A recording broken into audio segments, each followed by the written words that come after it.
we're using the Sequoia Capital pitch deck as a basic template, but then I've added in sub pointers on the right side that you will see, which will describe more on what you can include under that subtitle. So for example, under company purpose, and then on the right-hand side, you've got the question out here, right? Or if we were to go under problem, then there are 2 questions that we particularly want to target. And I'll take you across that pitch deck, across the sample pitch deck. This would be, I wouldn't say it is the gold standard, but this is like a basic benchmark. So there's a wide difference in saying that this is the perfect pitch deck versus being that this is the basic of what we need at least, and we can build further on it. But these are definitely elements that we do need in it, because otherwise there will be questions when they get a chance for a Q&A. These pointers would particularly get picked on, because these are literally from the subsections of the basic questions that VCs usually ask as well. Sometime next week, we're going to host another workshop, which will particularly be directed towards the Q&A that you can expect from VCs. And when they're asking you a simple question like, how did you formulate your team? What exactly are they trying to understand out of that?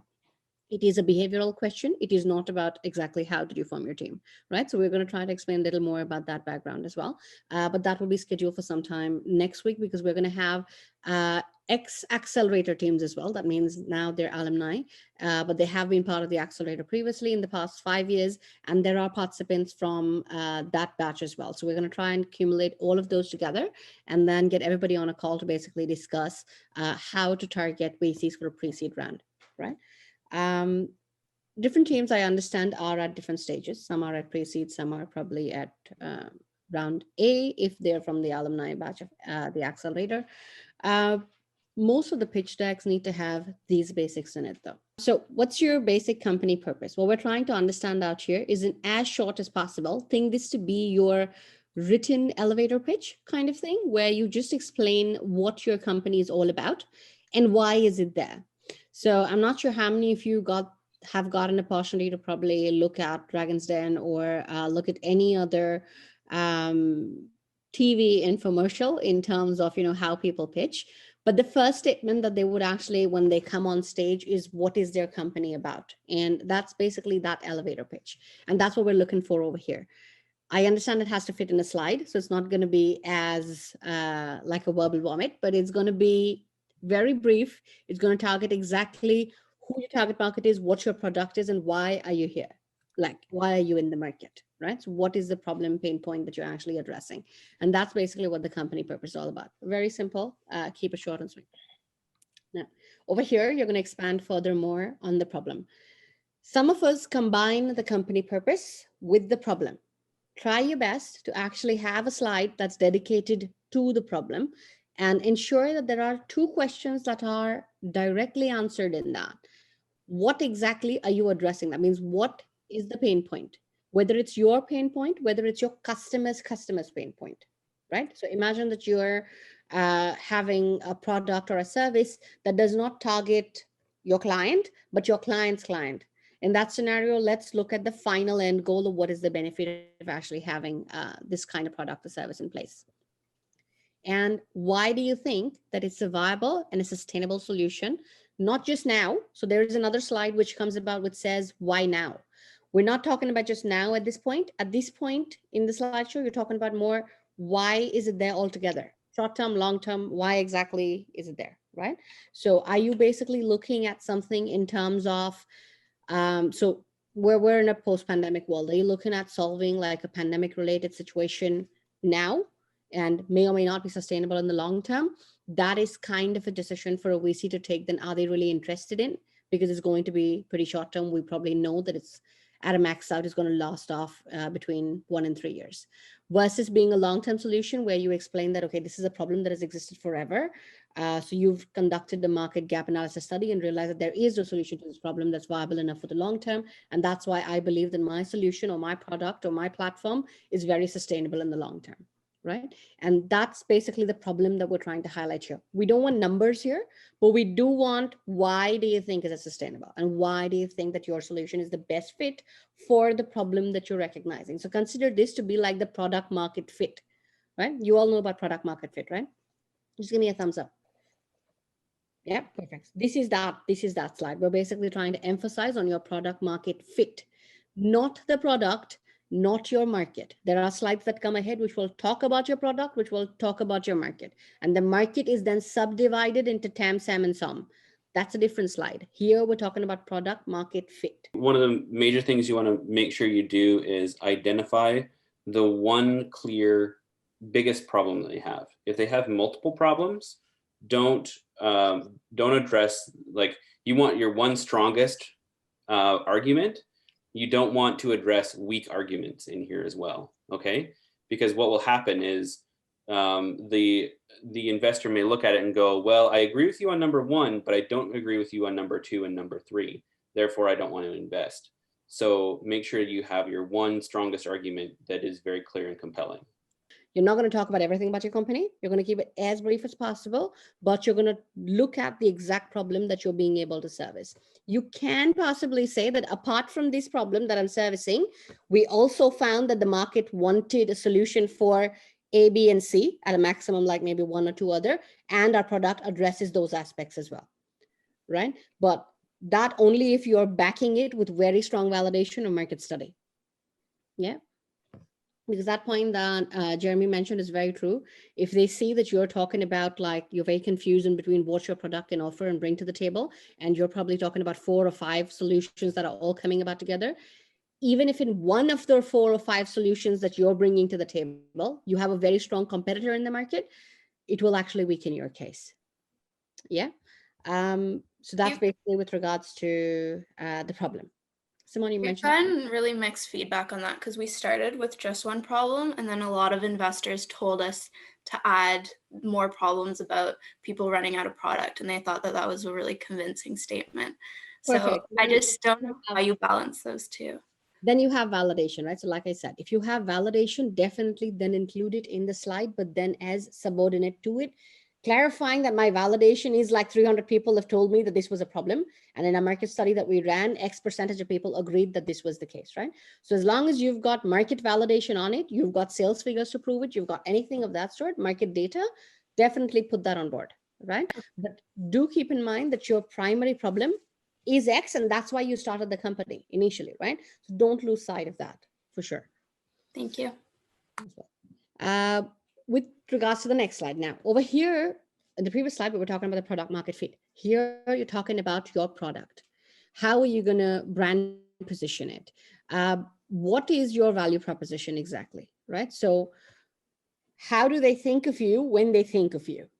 This is not about how you make them think about you. That is go-to-market strategy. That is basically advertising and marketing channels.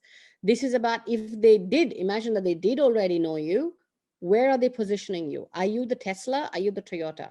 Are you the Apple? Are you the Nokia? Where are they positioning you?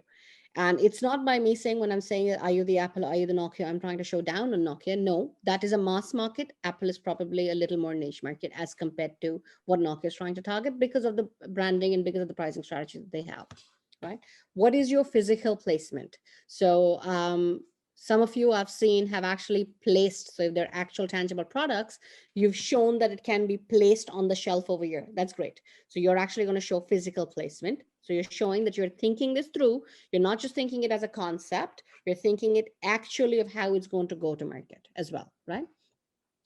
Provide as clearly articulated cases as possible in terms of, if you're going to talk about this slide, and even if there is 1 minute to talk about this slide, back it with data saying that, okay, this is where we feel we fit in. This is where we are going to place our product. So we are going to use these sales channels.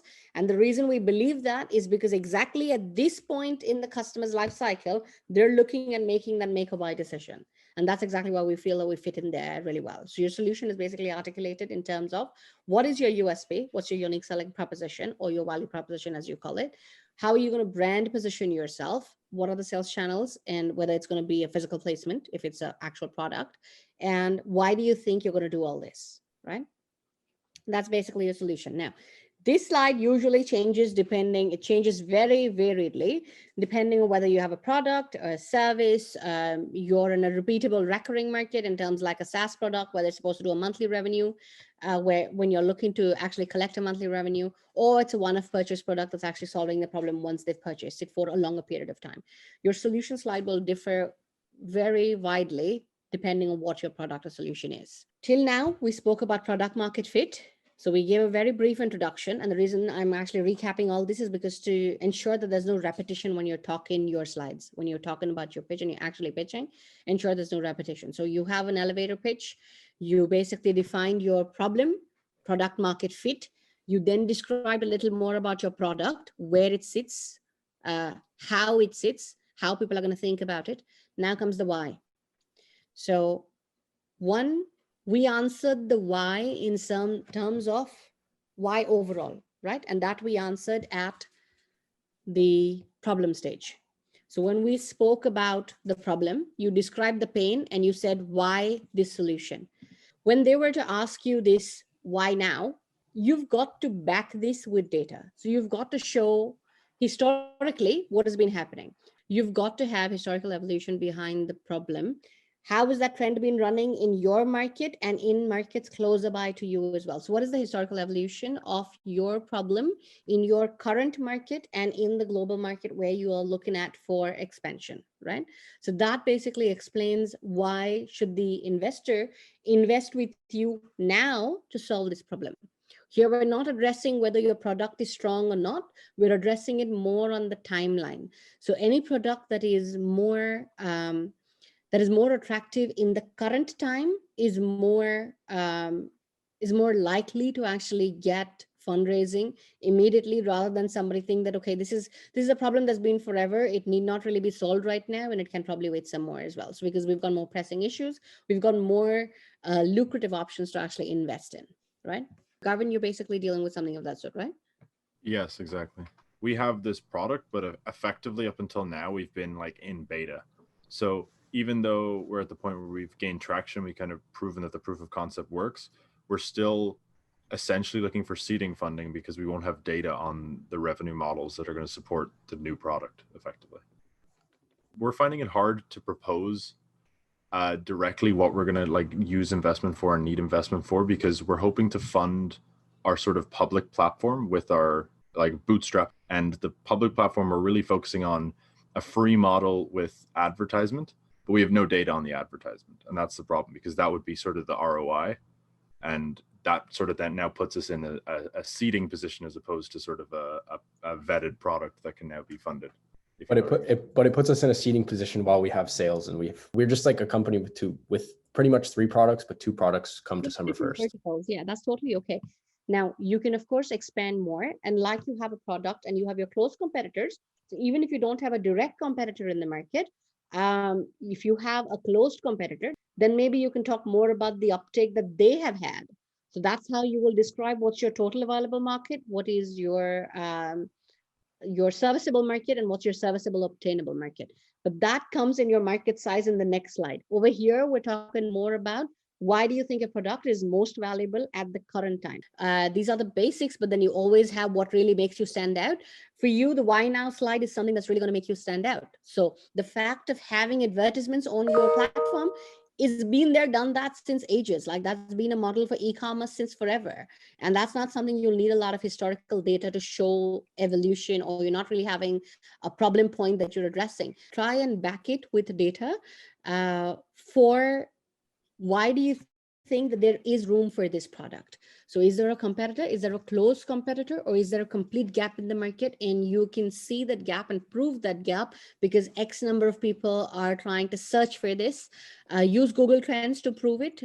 Google Trends can easily show you the search characteristics over the past number of years, and you can actually backdate it. You can divide it by geographical reasoning. So you can say that, okay, in Canada, X number of people are searching for this kind of a product. That shows a need analysis for a product like yours, because the very fact that they're looking at alternatives is that they're open to moving into your space. They're open to actually adopting a product like yours. And that would show that your product is in demand. So over here, we have it in demand. It's a viable solution. So if you've run any kind of market study which says that, yes, the product works, So irrespective whether we're talking about Simon's products or any of your products or services, that yes, it works. And it is long-term sustainable. That means you don't have somebody that's going to really just capture the market overnight and wipe out your business. So that it is a sustainable, it doesn't have a lot of hurdle to entry, and you will be able to sustain your profitability in that business, right? So that's basically the why now. If any of you think, again, I'm re-emphasizing, if any of you think that any of the slides that I've spoken to right now, because you're in pre-seed stage, you do not have enough data for that slide, please get in touch with me, because these slides are for pre-seed stage and for round one and for, depending on which cycle you're at, irrespective of that, these slides will hold relevance in your scenario. So irrespective whether you've launched a market, you're right now at beta at all your products, some of your products whatsoever, if you feel anywhere that no, I don't have data to even put into the slide, and that's why I have skipped this slide, get in touch with us. We'll figure it out as to how we actually pose it across, right? So that's basically with the why now. Any questions on this? I have a thumbs I know up. competition comes up later, but would you be able to bring up a competitive analysis here to show the gaps in the market? Not here. That the competitive analysis is going to happen at number 7. Okay. Right over here, yes, you can show the gap. So the gap is okay, but you're not going to talk about your competitors here. You're going to talk about there is a gap because we have done a competitive analysis, and the gap is the market size is worth X amount if you can actually amount it up to something, right? So the gap you can show, but you will not show your competitors in the space right here. That goes on slide number 7. Moving forward to market size. Now, these are sizable things, quantifiable. Attach numbers to this, please. I have seen most of you love to talk about the total available market size. It's great. It's in the billions. The total available market size for any product, as long as it's a very common gap in the market, is most probably going to be in the billions. Earlier, people would like to state up to 1 billion. And now the norm has become between 3 and 5 billion, which is actually really attracting people for a global business, right? So the TAM can be as large as that. And that's fairly easy to see, because you would basically see, even if you're an innovative product, look at your close competitors and their market size, look at their annual revenues, look at their market coverage, sum all that up together. And that's basically how you're going to get your total available market size, right? I will share these screens with you, the slideshow with you as well. This is just an expansion of the email that you already received about keeping your pitch decks with this format. So it's just an expansion, but probably it'll start making better sense after we've had this workshop as well, right? So keep your TAM and please do specify it. Next, what is your serviceable available market in terms of, if you say that your available market is 1 billion, as a startup, if you're asking for capital expenditure in terms of the deal, if you're asking for something like maybe 50,000, please don't be so optimistic that with a 50,000 investment, you're going to be able to service a $1 billion market. That's not your serviceable. Your serviceable with the $50,000 investment is going to be X amount of millions or X amount of hundreds of thousands. And that's what you've got to state out here. So what are you actually and realistically able to sell to, right? But this is at your full capacity, assuming that you're going to be able to eat up all your competitors and close competitors as well, right? But you have the capacity to do it. So if I'm selling a candy bar, imagine that I have a company that I'm actually creating candy bars. My total available market would be the total summation of all factories that are producing these candy bars globally, total available market, because eventually I can go global, right? My serviceable available market is if I'm asking for 50,000 investments so that I have a factory that can produce 100,000 units, my serviceable available market will then be the 100,000 units multiplied by the revenue per unit. And that's going to be what I will actually be able to service, because with the 50,000 investment, I can only create this much, which means even in the best of the best scenario that I can eat up market share from all my competitors, this is the maximum I will be able to service. And that is basically a serviceable available market. SOM is your obtainable market. Now imagine that, okay, you get the 50,000, but with the 50,000 that you're dedicating towards maybe expanding your factory or your production, or you're making it at home, you're just expanding your production and you're going to invest some of that into marketing. And over the next 1 year, what is your actual market share? So imagine that you are in market, your actual obtainable market share is, if I am worthy of 2% of the world's candy market, then my obtainable market is 2% of the world's candy market size. Here, I'm talking about my percentage versus my competitors in my region or globally. How do you, like, is there a way that, is there a certain percentage that you're supposed to be for the SAM, or is the percentage only for the SOM? And how do you calculate the Percentage SAM? only for the SOM. Your total available market is going to be a simple Google search of everybody that's available, what they're servicing, what you're servicing, anything that's even a close competitor, even if you're an innovative product. Okay, that is your total available market. Try and keep it as close to reality as possible. So if you are an innovative product in a particular space, then it's that space's annual revenue, right? So that's basically SAM. Convincing somebody that you're going to get the entire global market is not really possible. So what we're going to say is, now I can service X amount, and that's why SAM is X amount. Now, if you were to start up, and suppose you're starting up and you're asking for funding worth, you're asking for $500,000, and with $500,000, you're going to be able to achieve how much of coverage? How much do you think are you going to be able to achieve out of the 2 billion in terms of your annual rev? Yeah. So we've broken it down on users. We haven't even looked at, we can try to make a revenue figure, but so you suggest revenue over users? I would suggest revenue over users, absolutely. So as long as you've got users, that's perfect. Because you've got users, you know what you're going to averagely price it at. Because if you're saying that you have your total available market, which means you know what your close competitors are charging in the market. So just go one step further. And with all the assumptions that we're making, just say that, okay, if we're going to keep my pricing at X, then my serviceable is going to be this much, right? So the very fact that you're going to ask for money, please ensure that you have the pricing of your product in place, even if you've not actually made a sale, but you need to know how much you're going to sell it at, right? Because I'm sure that even if you asked your parents for money, they wouldn't give you money unless you told them that, okay, I'm going to use this money to sell this product, but this product that I'm going to sell is going to be worth $10 each. And I'm going to sell this bottle at $10 each. I'm going to be able to produce 100 units. And that's why I am going to basically make $1,000 out of it.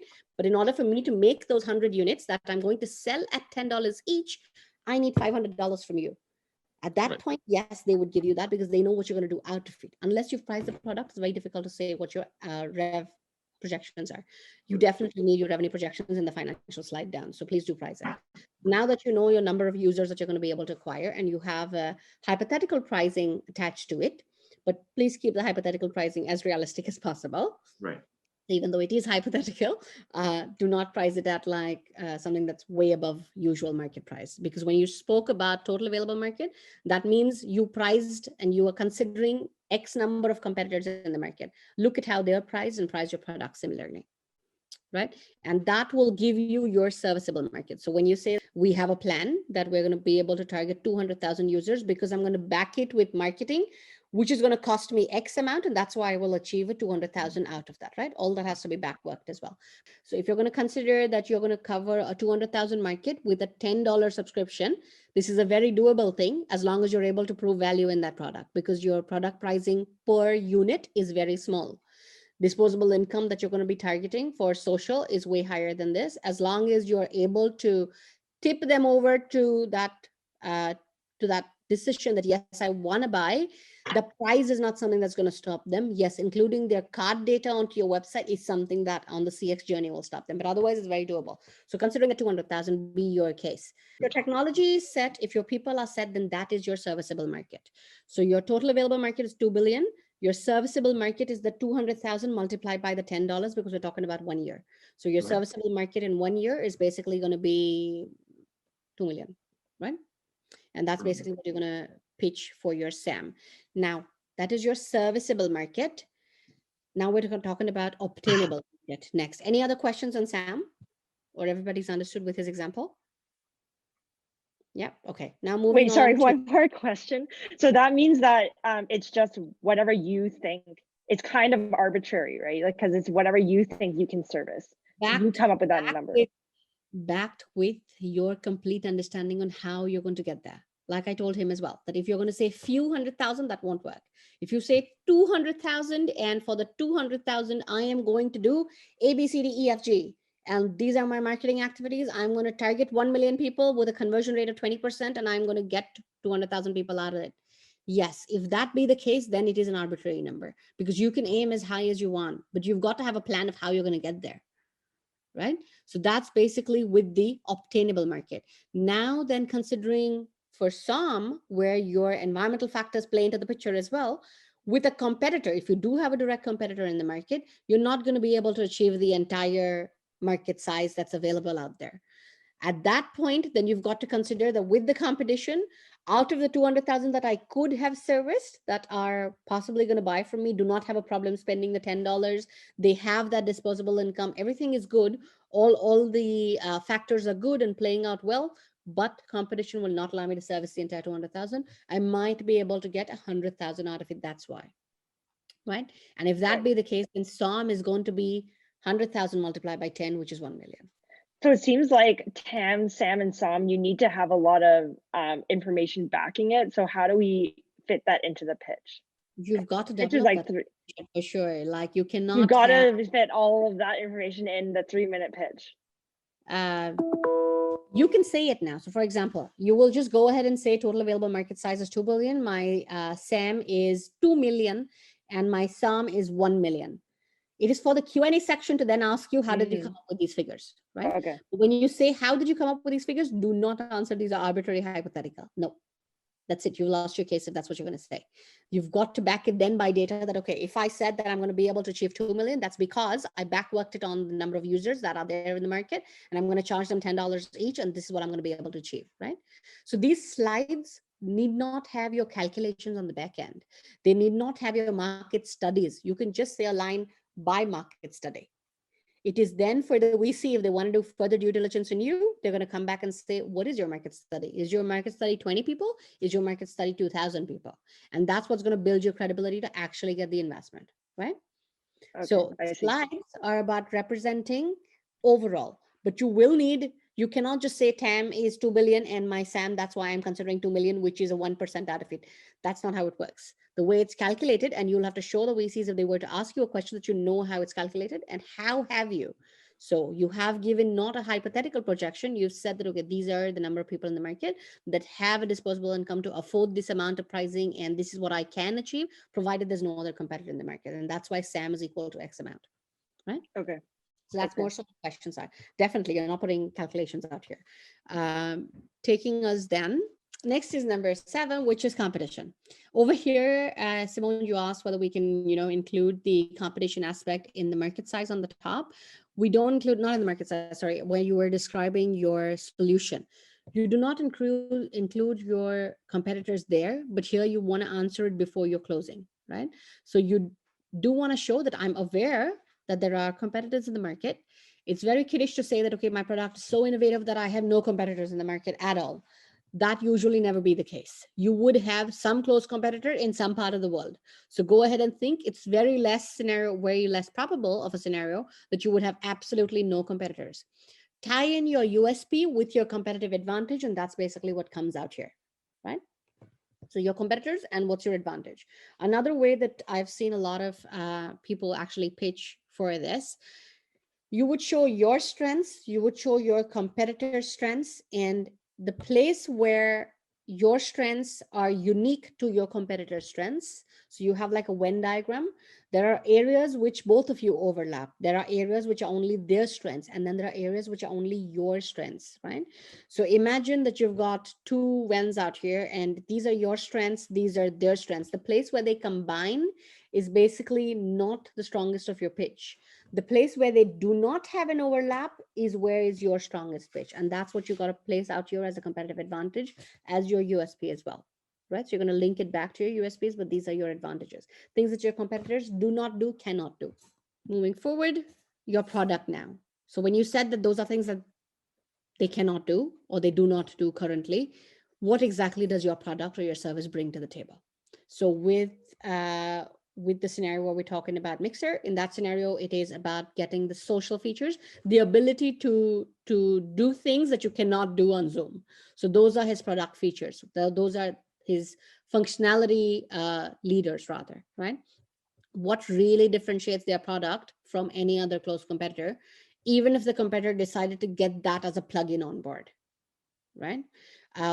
If you want to talk technical, talk about the strength of your architecture, that you're not going to be, maybe if you want to introduce the aspect that my architecture is that strong, because the very fact that you're dealing with social events and you're dealing with the online space, you want to talk about how your architecture is strong enough to be able to beat any kind of cyber attacks, or it is secure platform online, because when you're talking about social, things can get crazy. And if you have somebody else prying over it, that's not something that's going to be a very viable product in the market. So once you have a wrong PR or a negative PR, it will spiral way up in case your architecture is not strong enough, right? So imagine you did get a contract which was large, but then because of a cyber attack, it basically crashed down, and that gets PR coverage, and you're not able to damage control on that. Too bad, right? So that's maybe an architecture aspect that you want to do. Now, these are technology-based products. That's why. If you have any IP, so if you have any product that is so innovative that you've actually been able to get a patent on it, then you can basically talk about your IP. Very strong for products that are innovative, not in the market, right?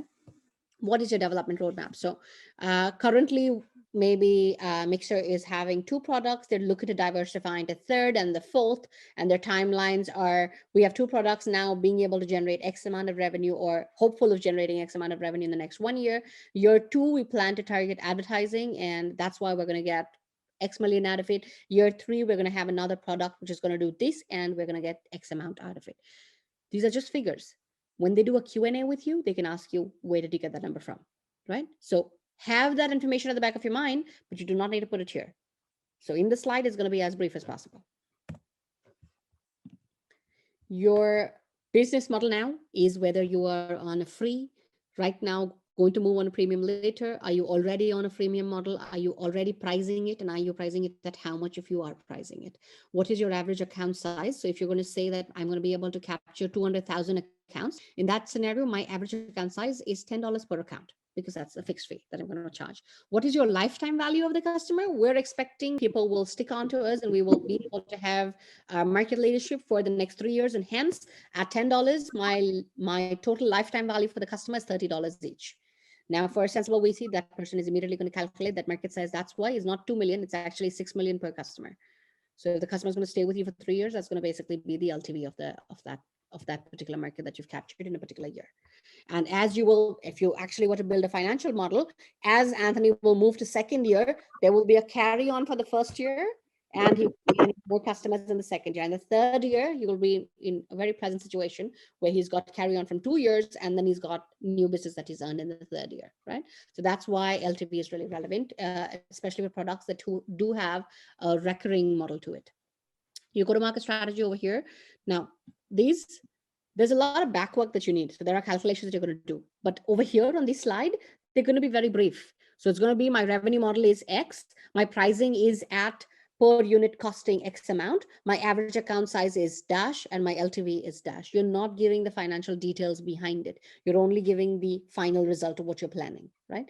But what these guys want to do, this is a pre-seed round. They want to see that you have thought it through, and you're not just regarding this as an academic project, right? What is your go-to-market strategy? Are you going to do through channels? Are you going to go direct to market? Are you going to completely depend on social? Is your entire budget for go-to-market just on spending on social and digital marketing? You're going to basically state that over there. Your team, yes, talk about your founders and your management. And I've heard a couple of you talk about, okay, I am this, and she is this, and she is this, and they are that. That's great. But remember, all of you, if you do not have background experience in actually working for a corporate, you've got to show where is that guidance coming in from as well. So who are your board of directors, and who is your external board of advisors? People want to know that you're going under the right guidance in terms of actually going to market. So either you have somebody very strongly backing you on your financial analysis, you've got somebody strongly backing you on your validation, on your marketing and sales strategy. But if you've got any external board of advisors, please include them in your team, so that it just gives more confidence to the VC that the person knows what they're really looking at, right? Financials, last slide, and you can add anything beyond this if you like, which you feel really is something that is very strong for your product. And that not necessarily after the 11th slide, it can be anywhere on the top as well. But the 11th slide is very necessary. Please do not skip your financials, even if you do not have sales as yet. So I understand that some of you do not have sales as yet. We're mostly in the pre-seed stage out here. And because of that, you may not have sales. but that does not mean you will not have a profit and loss statement, you will not have a balance sheet and not have cash flow. These are projections. Okay.